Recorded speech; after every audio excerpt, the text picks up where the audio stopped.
인생을 살다 보면 때때로 어떤 사람과의 특별한 만남이 나의 인생을 완전히 바꿀 때가 있습니다. 오늘 본문에 등장하는 주인공이 이렇습니다. 그는 그의 나이 40에 이르기까지 이제까지 그가 살아왔던 인생과는 이제 한 사람의 만남을 통해서 완전히 바뀌어서 비교할 수 없는 삶을 살게 되었습니다. 오늘은 저희 교회가 감사의 달로 지키는 11월의 첫 번째 주일입니다.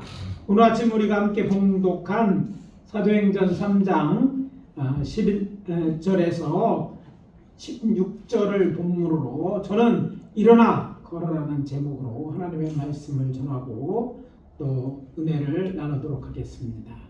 사도행전 3장 1절 이하에 기록된 성전에서 걷기도 하고 뛰며 감사하며 찬양하는 이 사람의 이야기를 통해서 오늘 우리에게 주시는 첫 번째 하나님의 메시지는 이것입니다. 하나님의 사람이 믿음으로 선포하는 말에는 능력이 있습니다. 따라해 봅시다. 하나님의 사람이 믿음으로 선포하는 말에는 능력이 있다. 오늘 아침 우리가 봉독한 본문이 사도행전 3장 14절 그리고 16절입니다. 너희가 거룩하고 의로운 일을 거부하고 도리어 살인한 사람을 놓아주기를 구하여 생명의 주를 주겠도다. 그러나 하나님이 죽은 자 가운데서 그를 살리셨으니 우리가 이 일의 증인이라. 그 이름을 믿음으로 그 이름이 너희가 보고 아는 이 사람을 성하게 하였나니 예수로 말미암은 믿음이 너희 모든 사람 앞에서 이같이 완전히 낫게 하였느니라. 이 말씀은 병고침을 받고 예루살렘 성전 안에서 걷기도 하고 뛰기도 하면서 하나님을 찬송하던 고침받은 안진뱅이가 솔로몬 행각 앞에서 자신을 고쳐준 사람 베드로와 요한을 붙잡은 일로 이제 구름대처럼 많은 사람들이 그에게 몰려왔을 때 베드로가 저들을 향해 한 설교의 한 부분입니다. 나면서부터 걷지 못하여 성전 문 앞에 평생 구걸하여 사는 안진뱅이였습니다. 아마도 성전에 들어가는 사람들은 매년 거의 이제 30년 이상 그렇겠죠. 40세쯤 되었으니까 됐다고 보니까. 그러니까 성전에 가는 사람들, 예루살렘 성전에 가는 사람들 다 그가 누군지 알았어요. 얼굴만 봐도. 왜? 매일 아침 매일 그 성전에 갈 때든지 아니면 안식일날 성전에 갈 때 그 사람 앞을 지나가야 되는데 뭔가 내놓아야 될 것 같은 사람이잖아요. 항상 그 앞에서 이제 그래서 구걸하는 이 사람 누구인지 다 아는 사람이었어요. 공개된 사람이었죠. 또 몇 년에 한 번씩 올라가던 사람들도 성전에 들어간 입구에 앉아있는 이 사람을 보았을 것이기 때문에 어쩌면 많은 사람들에게 알려진 그런 사람이었는데 그가 평생에 걷지 못하여 앉아있던 그가 뭐예요? 걷는 거예요. 그가 뛰는 거예요.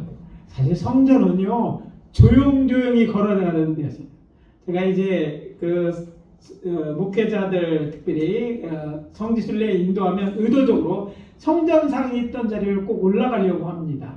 어떤 때는요 이곳은 이제 이스라엘 경찰들이 특히 하도 보안이 심해서 깨딱하면 문을 하도 이제 걷고 아무도 통과를 안 시킵니다. 그래서 어떤 때는 3번을 가야 되는 거예요. 한 번 못 가면 다른 스케줄 빼서 또 가려고 하고 어떻게든지 가려고 합니다. 이유는 성전에 대한 많은 이야기가 그곳에서 있었고 그 현장에 가보아야지만 알 수 있는 것, 느낄 수 있는 것이 있기 때문에 그들이 올라가는 거예요. 근데 그 성전이 무슬림 사원이 거기 있어요. 이번에 이스라엘과 하마스와의 싸움에서 그들이 알-악사 성전이라고 얘기하는데 그 알-악사 사원이 그 성전산 꼭대기에 있는 옛날 예루살렘 성전이 있던데 바로 옆에 있는 사원이에요. 그러니까 이 알-악사 사원이 있는 이 지역 일대가 무슬림들이 이제 예배드리는 공간이거든요. 그래서 우리가 가서 조금만 모여 있으면 와갖고 그 이슬람교 사람들이 뭐라고 하고 함께 찬송도 못 부르게 하고 막 그렇게 까다롭게 하는 데가 그 지역입니다. 물론 이스라엘 경찰이 있음에도 불구하고 그렇게 하는 곳인데 당시 성전사에 누가 떠들게 뭐 떠들고 뭐 할 수 있는 자리가 아니잖아요. 그런데 이 사람만 기뻐서 그냥 걷고 얘기하는 게 아니라 너무 기쁜 나머지 뛰는 거예요. 뛰기까지 한 거예요. 뭐 운동장에 뛰는 거야 당연하겠지만 이건 뛰는 자리가 아니라 뛴 거예요. 근데 사람들이 뛰는 글을 보니까 어때요? 그가 아는 사람이었는데 안징뱅인데 그가 걸어가고 막 뛰는 것을 보니 사람들이 다 놀랄 수밖에 없었다는 거예요. 이 사람에게 무슨 일이 일어납니까? 분명한 것은요, 기적이 일어난 거예요. 걷지 못한 그가 뛰는 이 놀라운 기적. 근데 그 기적을 누가 일으켰다고요? 이 사람들이 나를 일으켜 세우겠다는 거. 베드로와 요한, 바로 이 사람들이라고 그가 붙잡아 사람들에게 얘기하는 그런 장면입니다. 그래서 이런 대목에 등장하는 바로 이 베드로, 요한, 그가 누구입니까? 그가 바로 예수님의 12 제자들 중에 한 사람들이었음을 알 수 있습니다. 그리고 예수님이 누구입니까? 이스라엘을 향하여 회개하라, 천국이 가까웠느니라고 선포하면서 그의 공생을 시작하신 분, 즉 예수 그리스도이십니다. 이 말씀을 이제 마태복음으로 보면 회개하라 천국이 가까웠다고 말하지만 이 말씀을 이제 마가복음으로 보면 다릅니다. 요한이 잡힌 후 예수께서 갈릴리에 오셔서 하나님의 복음을 전파하여 이르시되 때가 찼고 하나님의 나라가 가까이 왔으니 회개하고 복음을 믿으라 하시더라. 마가복음 1장 14절 10절입니다. 우리가 번역할 때 어떤 데서는 천국이라고 번역하면 다른 곳에는 하나님 같은 의미를 쓰는 나라는 거예요. 즉 예수님은 바로 천국의 주인이요, 하나님의 나라의 주인으로 왕으로 이 땅에 오신 분이었던 것을 알게 됩니다. 예수님이 누구십니까? 지극히 높으신 하나님의 아들인데 그가 하늘에 계시지 않은 인간의 모습을 땅에 오셨어요. 그리고 그 구약에 예언된 그 하나님의 나라를 세우러 왕으로 오셨다는 것이죠.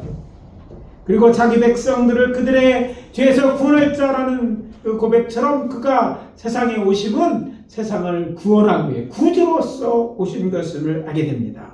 그리고 베드로와 요한 이 두 사람은 바로 이 예수 그리스도가 당신의 이제 제자로 부른 하나님 나라 왕이 제자로 부른 하나님의 사람들이었다는 것입니다. 이 하나님의 사람들이 성전에서 걷기도 하며 뛰기도 하며 하나님을 찬송하는 이 사람을 제9시 우리 시간으로 오후 3시에 예루살렘 성전 미문 앞에서 만났습니다. 미문, 아름다운 문이라는 이름인데 앞에서 이들을 만났어요. 그때 이 안진뱅은 뭘 하고 있어? 구걸하고 있었어요. 이 사람은 나면사부터 못 걷게 된 안진뱅으로 사람들이 날마다 그를 그 자리에 메어다 놓는 자라고 성경은 말합니다. 그러니까 그의 직업은요, 이제 구걸하는 거예요. 거린이었어요. 왜? 안진뱅이가 그 당시에는 할 수 있는 일이 아무것도 없었기 때문에 매일 앞에 성전에 들어가는 사람들을 향해서 구걸하던 사람입니다. 뭐라고 그럴까요? 우리 식으로 하면 한 푼 적설해 주십시오. 뭐 이렇게 얘기했겠죠? 한 푼 주십시오. 아니 깡통만 놓았을 수도 있어요. 아무튼 구걸하는 사람이었어요. 마침 그 자리에 앉아서 구걸하는 이 소리를 이제 베드로와 요한, 하나님의 사람이 그 앞에 지나가다가 그 성전 문 앞에 그를 맞이하는 것입니다. 사실 이런 사람들이 있으면 줄 것이 없으면 어떻게 돼요? 그냥 모른 척하고 지나가면 되는 거예요. 그런데 이 두 사람은요, 그렇게 하지 않고 그 자리에 멈춰서 그를 주목하여 말합니다. 우리를 보라. 아마 앉아있던 어느 명에게 눈이 떠지는 그런 얘기였어요. 우리를 보라. 그냥 부르겠어요? 뭔가 주겠지 하는 그런 기대가 섞인 그런 말입니다. 그래서 그것을 뭔가 줄 것을 생각하고 그를 바라볼 때 베드로가 그에게 말합니다. 사도행전 3장 6절입니다. 은과 금은 내게 없거니와. 자, 바라고 있는 건 그런 것이었는데 그게 없다고 말합니다. 이어 말합니다. 내게 있는 이것을 내게 주노니 나사렛 예수 그리스도의 이름으로 일어나 걸어라. 그리고 그의 오른손을 잡아 그를 일으킵니다. 그때 기적이 일어났습니다. 나이 40이 되도록 평생 한 번도 걸어보지 못한 이 사람이 발과 발목에 힘을 얻어 서서 걷기 시작한 것입니다. 아니, 뛸 수 있게 됐어요. 그것이 어디입니까? 성전문이었어요. 성전문에 들어가야 은혜를 받는데 들어가지 않고 늘 앞에 있더만 있던 이 사람이 이제는 걸어서 뭔가 병들어서 부족한 사람, 하나님 앞에 죄인이라고 생각되는 이 사람이 이제는 나음을 입어서 그 성전선에 들어갈 수 있게 된 것입니다. 하나님의 사람인 베드로와 요한이 믿음으로 선포한 말에 능력이 있었기에 이런 기적이 일어나는 것입니다. 예수의 제자된 저들이 저들의 스승처럼 병자들을 고친 것입니다. 하나님의 치유 곧 신유에 대한 오해 중 하나는 치유의 은사를 받으면 병자를 고칠 수 있다는 것입니다. 그러나 이것은요 번역자들의 선입관에서 비롯된 잘못된 신학입니다.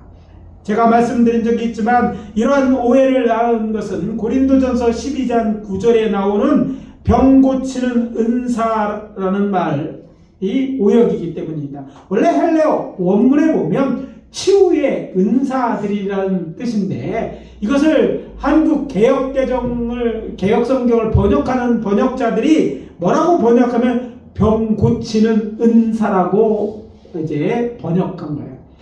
본문의 내용과 다른 얘기를 기록하고 있는 거예요. 어떻게 생각하면 치유의 은사들이라는 것을 병 고치는 은사라고 생각할 수 있지만 의미가 다른 거죠.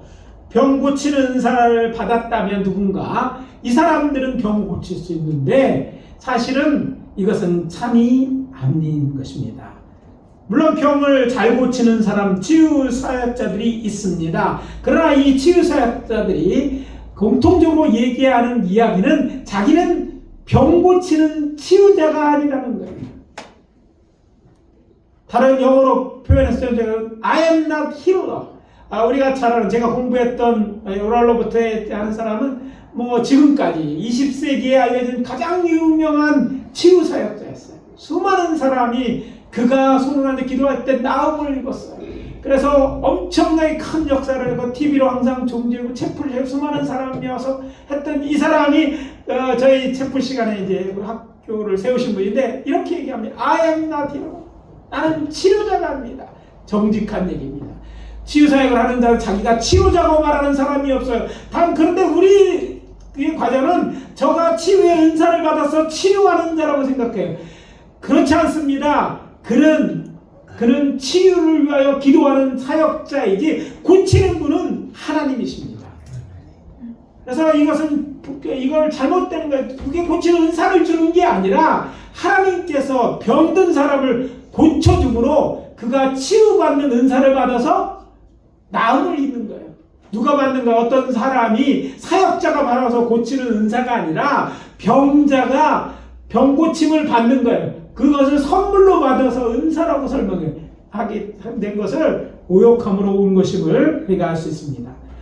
믿어도 되는 건 제가 이 치유 사역에 대해서 박사 논문까지 쓴 사람이니까 이들만 한 얘기고 성경 원어도 그런 연구해봐도 이거에 다른 대장이 없어요. 그런데 아직도 이건 안 고쳐지고 있어서 이런 오해가 있지만 치유의 은사를 받는 바로 베드로 요한이 그랬습니다.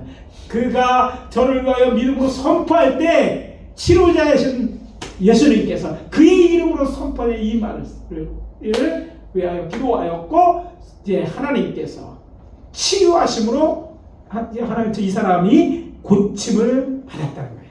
하나님을 믿는 사람이 믿고 기도하면 치유의 기적이 나타납니다. 그래서 강권합니다. 우리도 이들처럼 우리가 살아있는 삶의 현장에 만나는 병든 자, 또 병든 자는 문제 많는 자잖아요. 그러니까 좀 더 복을 얻게 생겨 인생의 문제에 묶여 고통자들을 향해 믿음으로 저들에게 구원을 선포할 때 하나님이 우리의 기도를 들으시고 저들을 고쳐주시고 저들의 문제를 해결해 주시고 아무도 아멘 안 해.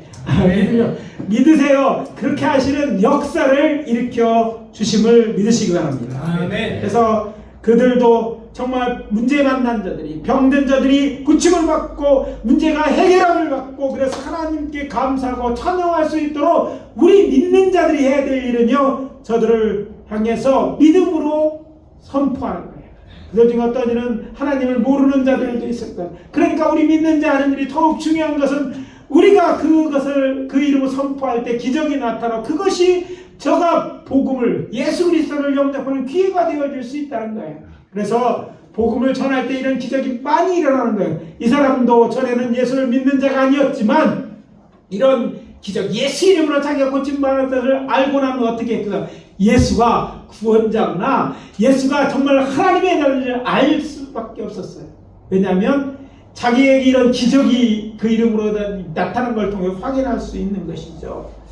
그래서 우리 사랑하는 성도들이 이렇게 우리의 삶에서 자신의 병을 포함해서 병자들을 위해서 또 이웃의 문제들을 위하여 정말 하나님의 사람들이니까 우리는 하나님께 속한 사람들이고 우리의 하늘 아버지이니까 그 하나님의 종으로서 하나님의 사람으로서 이렇게 기도하는 우리가 되어야 되고 또 그렇게 되시기를 예수 그리스도 이름으로 축복합니다.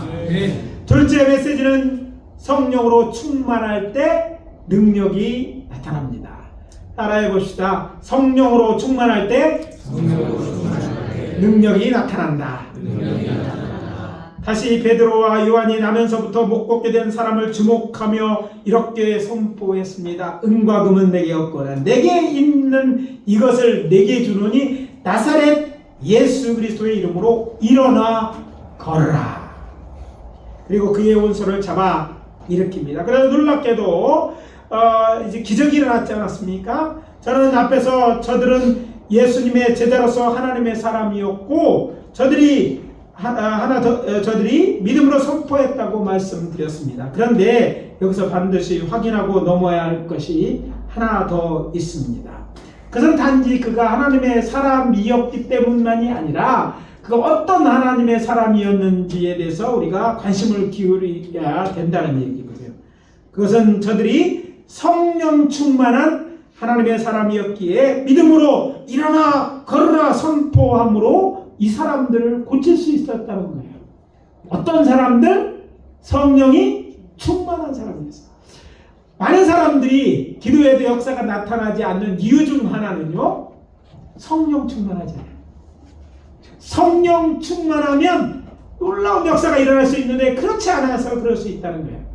이 사실은 오늘 본문이나 그 이전에는 베드로와 요한이 못 걷게 된 이제 미문이란 성전문 앞에 그가 이 사람이 치료된 것을 기록한 사도행전 3장 1절에서부터 10절 그리고 오늘 본문 이후에 이제 이 일로 재판받는 사도행전 4장 1절에서 22절에 나타나 있지 않는 이야기입니다. 그렇지만 이것은 예수의 공생의 시작점에 관한 전에 있었던 일에 관한 기록과 부활하신 예수님의 명령 그리고 사도행전 2장 이하의 사건 더 나아가서 사도 바울이 기록한 고린도전서 12장에 기록된 성령의 은사에 관한 말씀의 고찰을 통해서 확인할 수 있는 것입니다. 먼저 하나님의 나라가 도래되었음을 선포하기 전에 예수님께서는 침례요의 세례 곧 침례를 받으시고 성령 충만을 입은 후에 유대광야로 나아가 40일 동안 금식하고 사단의 시험을 물리치셨다고 성경이 기록하고 있어요. 그가 워낙에 세례를 받을 때 세례만 그러니까 성령 그냥 세례만 받은 게 아니라 원문대로 침례만 받은 것이 아니라 그때 성령 충만이라는 성령으로 충만되는 그런 침례도 성령 침례를 받으셨다는 것을 우리가 알아야 된다는 거예요. 누가복음 4장 1절입니다. 예수께서 성령 충만을 입어 요단강에서 돌아오사 광야에서 40일 동안 성령에 이끌리시며 이렇게 되어 있어요. 그리고 성령으로 충만하여서 갈릴리로 가셨다고 이야기합니다. 그리고 예수님께서 성령의 능력으로 갈릴리로 돌아가시니 그 소망의 사방에 퍼졌고, 이렇게 누가복음 4장 1절이 말합니다. 그리고 천국 복음을 전하시면서 성령의 능력으로 병자를 고치셨습니다. 자, 예수께서 온 갈릴리에 두루 다니사 그들의 회당에서 가르치며 천국 복음을 전파하시며 백성 중에 모든 병과 모든 약한 것을 고치시니, 마태복음 4장 24절 3절입니다. 그래서 주의해야 될 것은요, 성령 충만 받은 다음에 성령의 능력으로 이런 기사와 이적을 나타냈다는 것. 뭐 하면서? 복음을 전하면서. 그런데 지금 누구예요? 예수님의 제자들도 똑같이 이제 저들이 성령 충만 받음에 나가서 병자를 고치는데, 이 안진뱅이도 그 중에 한 사람이었다는 얘기를 지금 드리고 있는 거예요. 그러니까 예수님께서 성령의 충만을 입어 천국 복음을 전파하며 성령의 능력으로 기적을 일으키신 것처럼 그의 제자들인 이 사람들도, 이 하나님의 사람들이었던 베드로와 요한도 이 안진뱅이 40년도 걸어다닌 이 사람을 자기 스승처럼 고쳤다는 것이죠. 예수님의 제자들 또한 부활하신 예수님의 명령에 따라 예루살렘을 떠나지 않고 기도합니다. 열흘 동안 간절히 기도했을 때 사도행전 2장 1절 이하에 기록된 것을 보면, 열흘째 되는 날 곧 오순절날 예루살렘 성전에서 기도할 때 성령이 강림하여 성령 충만을 받았다는 거예요. 지금 오늘 봉독한 사도행전 3장은 그 일이 있고 난 지 얼마 안 돼서지 바로 그 자리에서 그들이 성령 충만을 받았던 거예요. 그런데 그 자리에서 그 문 밖에, 바로 그 성전 문 밖에서 이 일이 일어났던 거예요. 확인 들어갑니다.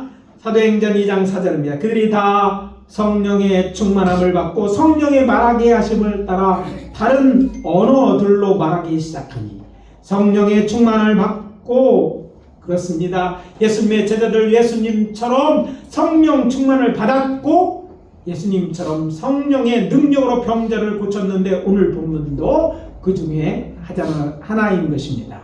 그래서 말씀드립니다. 성령의 능력이 나타나면 하나님의 역사가 나타날 것을 기대하는 하나님의 사람은 반드시 하나님께서 자신의 기도에 응답하실 걸 믿을 뿐만 아니라 성령 충만함을 입어야 합니다.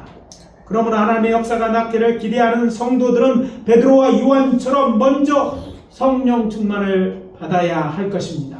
그리고 성령 충만할 때 저들처럼 병자를 고치는 사역, 곧 치유의 사역을 통해 하나님의 영광을 드러내게 해야 될 줄 믿습니다. 오늘 우리가 하나님의 사람이라는 것만 확인하는 것 충분하지 않습니다. 성령 충만한 하나님의 사람들이 되어서 복음을 전하여서 믿지 않는 자를 구원하는 역사를 나타낼 필요가 있다는 거예요.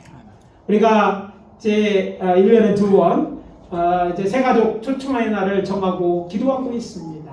사실 복음을 전해 잘 믿지 않잖아요. 그런데 믿지 않는 자들을 구원하는 방법 중에 하나가 저들의 문제를 위해 기도하는 거예요. 그들의 병들었든지 문제에 만나서 기도하는 거예요. 근데 그 기도는요, 하나님이 특별히 한 영혼을 구원하기 할 때, 복음이 전할 때는요, 기적이 많이 일어나요. 기도하면 그런 걸 경험되어져. 물론 우리가 열심을 다해서 우리의 가족들, 믿지 않는 자를 위해 전도도 하지만, 여러분 그들을 위해 기회가 될 때마다 기도해 주세요. 그들이 안 믿어도 여러분이 믿으면 돼요. 그리고 여러분이 성령 충만하다면 이런 놀라운 기적의 역사를 통해서 그 영혼이 구원받을 게 아니라, 그의 인생이 바뀌고 더 나아가서 그의 가족도 구원을 얻을 수 있어요. 그래서 오늘 이 말씀을 전하는 것입니다.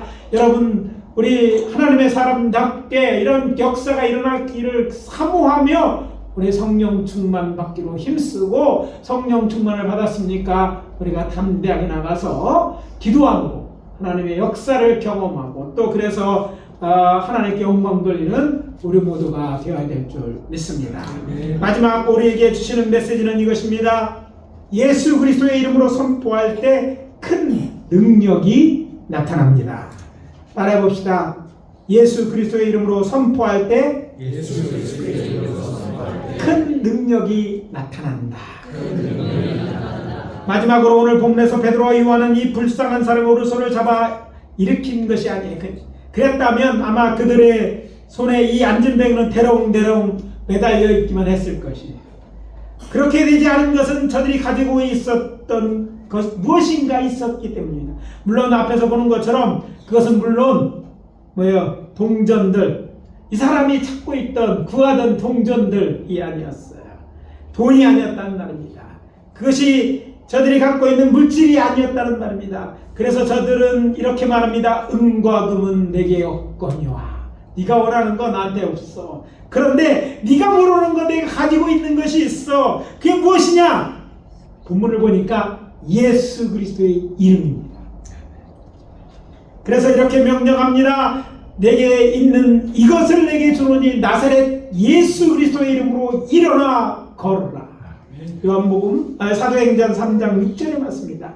그런데 흥미로운 사실은요, 베드로와 요한이 앉은 뱅이에게 나사렛 예수 그리스도 이름으로 일어나 걸어라고 명할 때 보통 우리가 알고 있는 예수 그리스도 이름으로 명해도 되는데 그 앞에 꼭 나사렛 자리라는 이런 그가 어디 출신인가를 이야기했다는 거예요. 왜냐하면 이건 뭐 보통 이제 사람들은 잘 모르는데 당시에 예수님 당시의 사람들 중에 예수라는 이름이 엄청나게 많았어요. 예수와 예수 다 이 예수와 관련된 이름인데 이런 이름이 너무너무 많았어요. 그러니까 당시에 흔한 이름인 예수였어요. 철수의 이름으로 했는데 철수가 너무너무 많아. 막 그런 거와 똑같아요. 그런데 나사렛 출신의 예수는 없었어요, 거의. 그러니까 그 예수가 누구인지 분명히 했어요. 나사렛 예수 그리스도라고 얘기했어요. 자, 나사렛은 이러한 곳 어떤 것입니까? 뭐 나사렛에도 예수가 있지 않을까 생각하지만 나사렛은 워낙 작은 동네였어요. 갈릴리 지역에 있는 산동네로 불과 100여호밖에 안 되는 거예요. 아주 작은, 뭐 100가족밖에 안 되는 거예요. 작은 마을이었어요.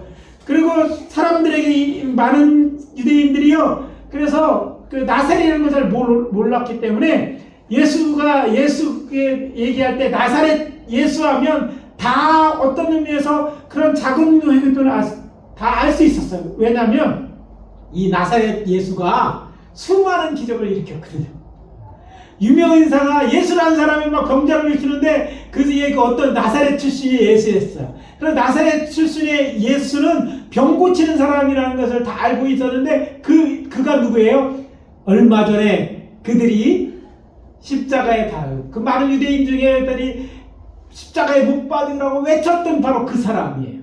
그는 단지 나사렛 출신의 예수가일 뿐 아니라 그가 누구라고 해요? 그가 유대인의 왕으로 오셨다고 얘기해요. 그가 그리스도라는 것을 인정하지 못해서 가짜 왕이라고 로마인의 손을 힘을 빌려서 십자가에 달아주신 바로 그 사람이 나사렛 예수고, 그가 베드로가 요한에는 그가 분명한 하나님의 아들이요 메시아였기 때문에 나사렛 예수 그리스도의 이름으로 명령했고, 그것은 바로 그가 전한 그 이름, 예수의 이름이 그들이 그동안 기다리는 메시아임과 동시에 하나님의 나라의 왕인 것을 분명히 했다는 점입니다.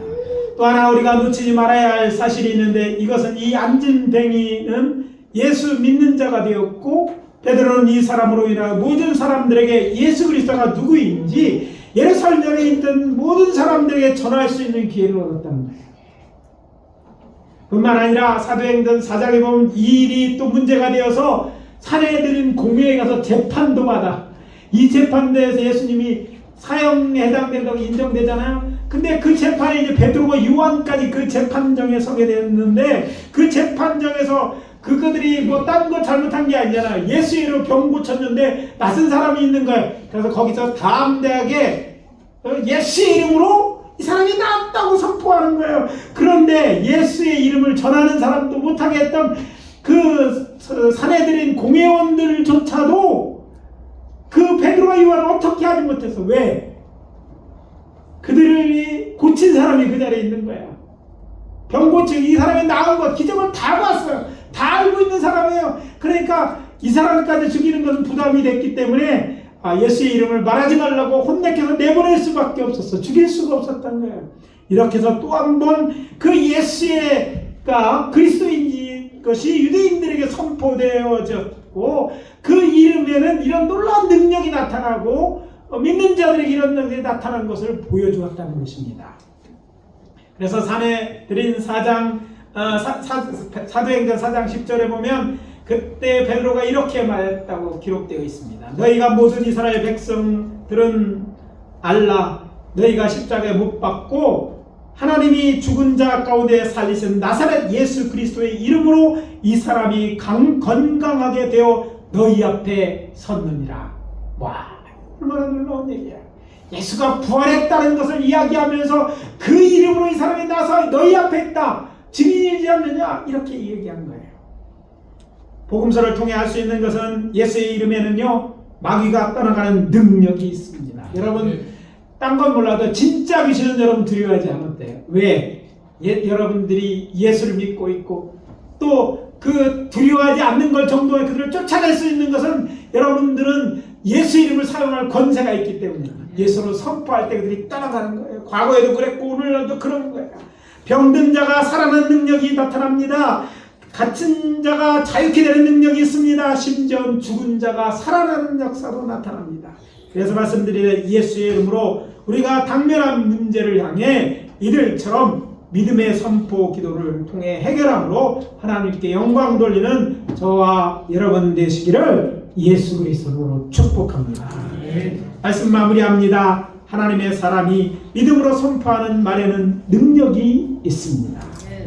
성령으로 충만할 때 능력이 나타납니다. 예수의 이름으로 선포할 때 큰 능력이 나타납니다. 그러므로 우리도 베드로와 요한처럼 예수의 이름으로 믿음의 선포 기도를 통해 병든 자를 고치고 문제를 해결함으로 하나님께 영광을 돌리는 하나님의 사람들이 다 되어지시기를 예수 그리스도의 이름으로 축복합니다. 축복합니다. 기도합니다. 아버지 하나님 은혜를 감사합니다. 이제 오늘 말씀을 통해서 아버지 하나님이여 우리에게 주신 능력이 무엇이고 또 우리가 무슨 일을 하기를 원하는지 알게 하시니 감사합니다. 하나님의 영광을 돌리는 하나님 사람 되기를 원합니다. 성령으로 충만할 수 있기를 원하오니 성령 충만하게 도와주시고 담대하게 예수의 이름으로 기적을 일으키는 기적의 주인공들이 다 되어지고 또 특별히 믿지 않는 자를 구원하는 그런 저희들 되어줄 수 있도록 역사해 주시옵소서. 예수 그리스도 이름으로 기도합니다. 아멘.